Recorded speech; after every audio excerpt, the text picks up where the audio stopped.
అలాంటి మెంటాలిటీ వాళ్ళది. దేవిక గారు జైనర్, దేవిక గారు భరత్జీ నమస్తే. నమస్తే. సో ఇవాళ బంద్ పిలుపునిచ్చారు. బంద్ పెద్దగా ఏం రెస్పాన్స్ లేదనుకుంటా కదా. హైదరాబాద్ లో అయితే లేదు, హైదరాబాద్ అసలు లేదు. అమ్మనగల్లు నేను బయట కూడా మాట్లాడాను.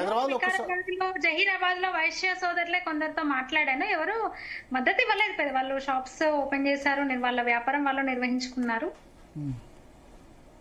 ఓకే, అంటే ఎక్కడ హైదరాబాద్ లో అయితే లేదు, బయట కూడా ఏమో మరి. కొన్ని చోట్ల ర్యాలీ చేశారు, నల్గొండ, మిర్యాలగూడ, తర్వాత అమ్మనగల్లు, ఇటువంటి చోట్ల ర్యాలీస్ చేశారు. కొంతసేపు షాప్ క్లోజ్ చేశారు. అంటే జిల్లాలో కొంత ఇష్యూ ఉంది, జిల్లాలు మరి లోకల్లో కొంత ఇష్యూ ఉంది, మండల కేంద్రాల్లో వాటిలో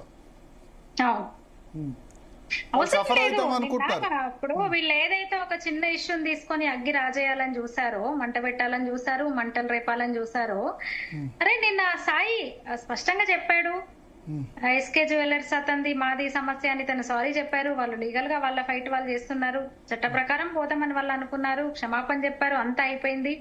అయినా సరే వీళ్ళు అసలు బంద్ను విరమించుకోవాల్సింది, బంధకాలను వాళ్ళు వెనక్కి తీసుకోవాల్సింది అసలు అయితే. అంటే అర్థమవుతుంది దీని వెనకాల కుట్ర ఉంది అని ఈజీగా అర్థమవుతుంది కదా. మనం రోజుల నుంచి అదే మాట్లాడుకుంటున్నాం కదా. ఖచ్చితంగా పెద్ద కుట్ర ఉంది. ప్రాంతాలు, భాషలు, కులాలు, మతాల మధ్య చిచ్చురైపోయి ఒక గ్యాంగ్ మళ్ళీ యాక్టివ్ అయింది. టూల్ కిట్ ముఠా మళ్ళీ యాక్టివ్ అయింది తెలంగాణలో. చూసినాం, నిన్న మొన్న ధర్మస్థలంలో చూసినాం కదా భరత్జీ మనం. అదే ఫేక్, ఇప్పుడు కూడా ఫేక్ ఉద్యమం చేయాలనుకున్నారు. ఏందది, కోమటోళ్ళు సామాజిక స్మగ్లర్లు అని.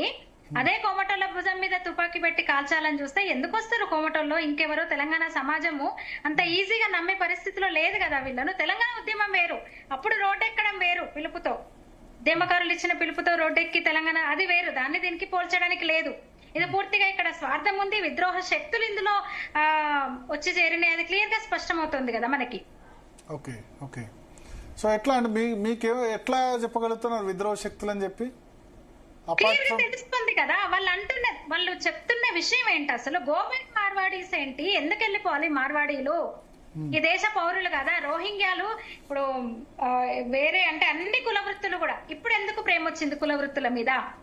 చిన్నకారు కుల వృత్తులకు అన్యాయం జరుగుతుంది వీళ్ళు ఇప్పుడు అంటున్నారు. 12 ఏళ్ళుగా ఏం చేశారు? తెలంగాణ వచ్చి ఇన్నేళ్లకు మీరు కుల వృత్తుల మీద ఇంత ప్రేమ మీకు ఎప్పుడు పుట్టింది? ఎందుకు పుట్టింది?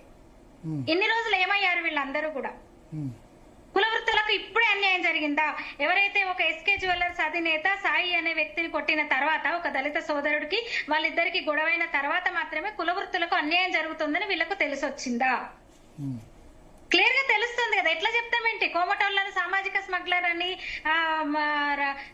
స్వీట్ షాపులు రెడ్లు నడిపిస్తున్నారు, మేము మీట్ అమ్ముతామని ఇలాంటి మాటలు మాట్లాడి ఢిల్లీ వెళ్ళి టూల్ కిట్ గ్యాంగ్ మొత్తం యాక్టివ్ అయింది. మళ్ళీ అదే చెప్తున్నా. కాకపోతే ఇంత తొందరగా అనుకోలేదు, ఇంత తొందరగా వాళ్ళు ఇన్ని చేస్తారు దేశంలో. ఒకదంతా అయితే చూస్తూనే ఉన్నాం కదా భరత్జీ. గోత్రా సంఘటన మొదలు కేవలం తెలంగాణలోనే కాదు, వీళ్ళ నెట్వర్క్ ఎట్లా ఉంటదంటే, మీకు ఎగ్జాంపుల్ చెప్తాను. గోత్రా మొదలు మాలేగాం వరకు కూడా మొన్న తీర్పిచ్చింది కదా మాలేగాం కేసులో. గోత్రాలో రానా అయ్యూబ్ అనే ఒక జర్నలిస్ట్ అసలు ఎవరో తెలియదు, ఆమెను బుక్కు రాయించి పెద్దగా చేసి నిలబెట్టి బయట ప్రపంచ దేశాల్లో భారత్ పరువు తీసే చర్యలు అప్పుడు మొదలు పెట్టినారు. మాలేగాంలో మన సుప్రీంకోర్టు తీర్పుతో ఏం జరిగిందో అందరికి అర్థమైపోయింది. ధర్మస్థలంలో ఇష్యూ జరిగితే కర్ణాటకలో విషయం జరిగిందని ప్రచారం చేసి, కేరళలో ఒక ఎంపీ విజయన్ కి సీఎం కు లేఖ రాసి కేరళ అసెంబ్లీలో మాట్లాడమంటాడు. తమిళనాడు యూట్యూబ్ ఛానల్ అన్ని దాన్ని ప్రచారం చేస్తాయి. కనీసం క్షమాపణ చెప్పారా భరత్జీ?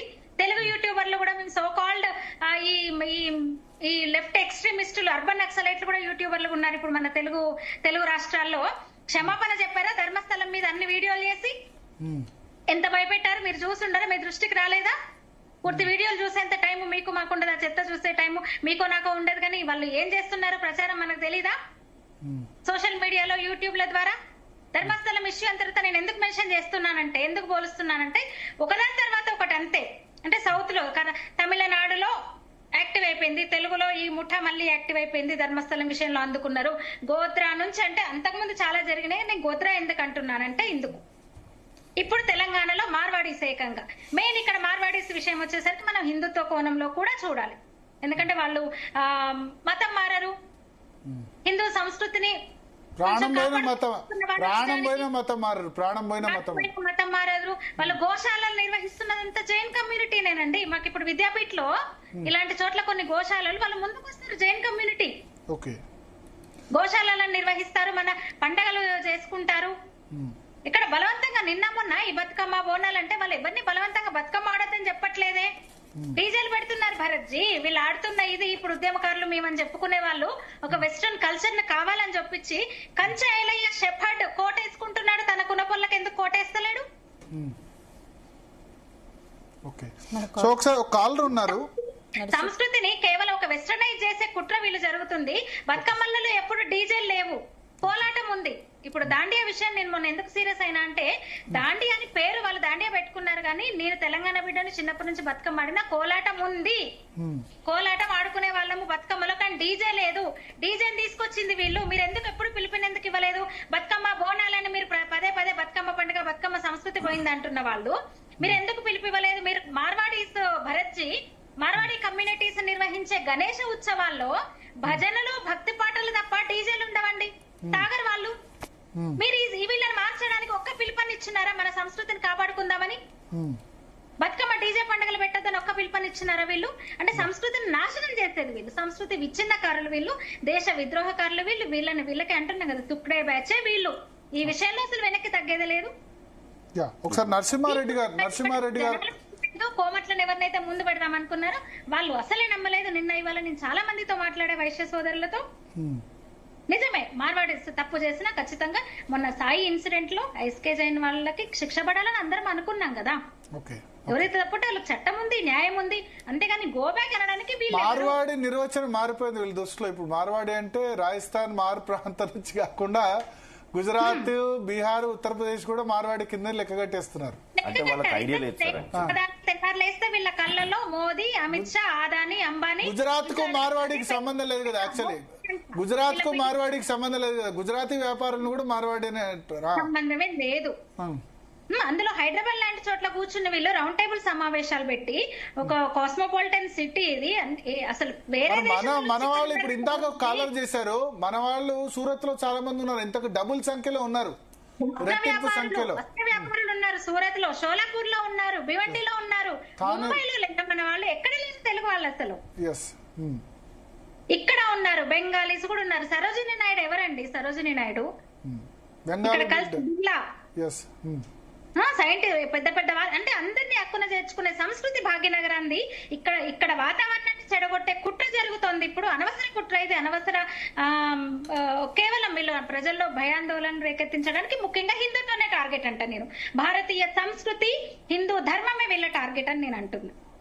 ఓకే. సో మనతో పాటు ఒక కాలర్ ఉన్నారు, నరసింహారెడ్డి గారు.